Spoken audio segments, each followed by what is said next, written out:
कक्षा द्वादश के भैया बहनों, आपकी हिंदी की पाठ्य पुस्तक आरोह भाग 2 में कुंवर नारायण जी की एक कविता संकलित है जिसका शीर्षक है कविता के बहाने। आज हम चर्चा करेंगे इसी कविता की, इसके प्रतिपाद्य की। कविता के बहाने शीर्षक कविता के माध्यम से कवि ने कविता की शक्ति पर प्रकाश डाला है।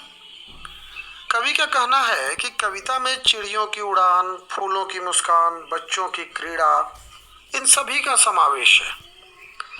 ये तीनों अपने आप में सुंदर होते हुए भी ससीम है, अर्थात इनकी सीमा है, परंतु कविता का जो क्षेत्र है वह असीम है।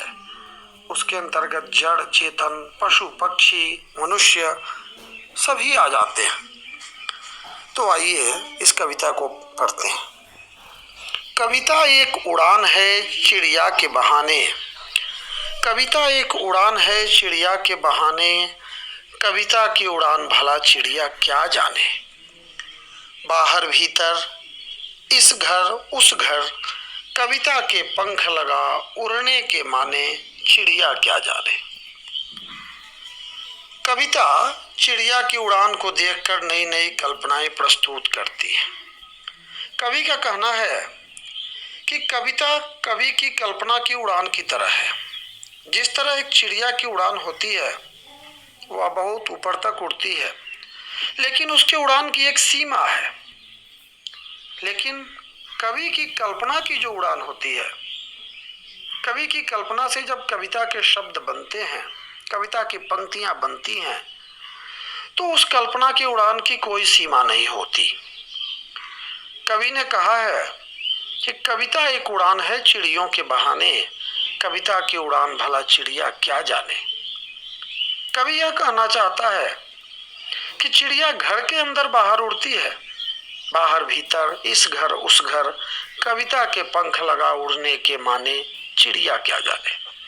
वह घर के अंदर बाहर तो उड़ती है, एक घर से दूसरे घर तक उड़ती फिरती है, लेकिन चिड़िया उस तरह उड़ान नहीं भर सकती है जिस तरह कविता भरती है, क्योंकि चिड़िया की उड़ान की एक सीमा है। और कविता के पंख लगा करके जो उड़ान होती है उसे चिड़िया भला क्या जाने। कविता की उड़ान चिड़िया से कहीं बढ़कर है। कवि हमें बताना चाहता है कि जब एक कवि के मन में कल्पना जगती है, कल्पना की जो उड़ान होती है उसकी कोई सीमा नहीं होती, और चिड़िया की जो उड़ान होती है उसकी एक सीमा होती है। आगे की पंक्तियों में कवि लिखता है कि कविता एक खिलना है फूलों के बहाने। कविता एक खिलना है फूलों के बहाने, और कविता का खिलना भला फूल क्या जाने। बाहर भीतर इस घर उस घर, बिना मुरझाए महकने के माने, फूल क्या जाने। इन पंक्तियों के माध्यम से कवि यह कहना चाहता है कि एक कवि जब खिले हुए फूलों को देखता है तो उसकी कल्पना शक्ति जगती है। फूलों का खिलता देख करके कविता खिल जाती है, मन में पल्लवित होती है, पुष्पित होती है, उसमें नए नए रंग आते हैं, भाव आते हैं, सौंदर्य आता है। लेकिन फूल के जीवन की सीमा है। अभी एक जो सुंदर फूल खिला हुआ दिखाई देता है उसकी एक जीवन अवधि है, बाद में वही फूल निस्तेज हो जाता है, अपनी शाख से डाली से टूटकर नीचे गिर जाता है, और फिर उसका गंध भी समाप्त हो जाता है, उसकी गंध भी समाप्त हो जाती है, और फिर उसका जीवन समाप्त हो जाता है। एक सीमित अवधि है उसके जीवन की। लेकिन कविता की जो सुगंध है, कविता का जो सौंदर्य है, वह अनंत काल तक रहता है। फूल तो बेचारा एक दिन गंधरहित ही हो जाता है, किंतु कविता किस प्रकार बिना मुरझाए महकते रहती है, उसे भला फूल क्या जाने। वह तो बहुत लंबे समय तक पढ़ने वाले के मन को महकाती रहती है, और अपनी बातों से हमारे मन को हमेशा अपनी खुशबू से सराबोर करती रहती है। फूल तो सुबह में खिलता है, शाम को मुरझाकर गिर जाता है। उसके खिलने का और समाप्त होने का एक निश्चित समय है, इसीलिए कवि कहता है कि कविता एक खिलना है फूलों के बहाने, कविता का खिलना भला फूल क्या जाने, बाहर भीतर इस घर उस घर बिना मुरझाए महकने के माने, फूल क्या जाने। इस घर उस घर मतलब यहाँ से वहाँ, जहाँ भी जाएगी कविता, जहाँ भी लोग उसे पढ़ेंगे आनंदित होंगे और उसकी खुशबू हमेशा बनी रहेगी।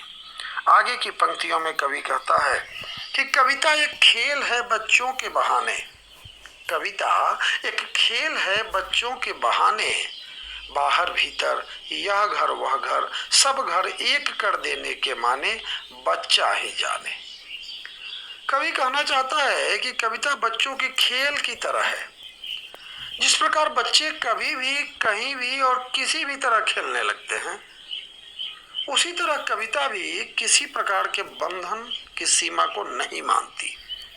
जिस तरह बच्चे भी नहीं देखते कि कौन अमीर है कौन गरीब है, कौन किस जाति का है कौन किस धर्म का है, उसी प्रकार कविता भी सभी सीमाओं से मुक्त होती है, बिल्कुल बच्चों के खेल के जैसा, जहाँ पर कोई भेदभाव नहीं, जहाँ पर कुछ नहीं, कोई सीमा नहीं, और वह अपनी जीवंतता के कारण पाठकों के विचारों को महकाती रहती है। और एक अच्छी कविता बिना मुरझाए युगों युगों तक खिली रहती है और लोग उसकी भावना को महसूस करते हैं, उसकी सुंदरता को महसूस करते हैं। इस प्रकार कुंवर नारायण जी की यह कविता अत्यंत ही सार्थक है, कविता के बहाने। धन्यवाद।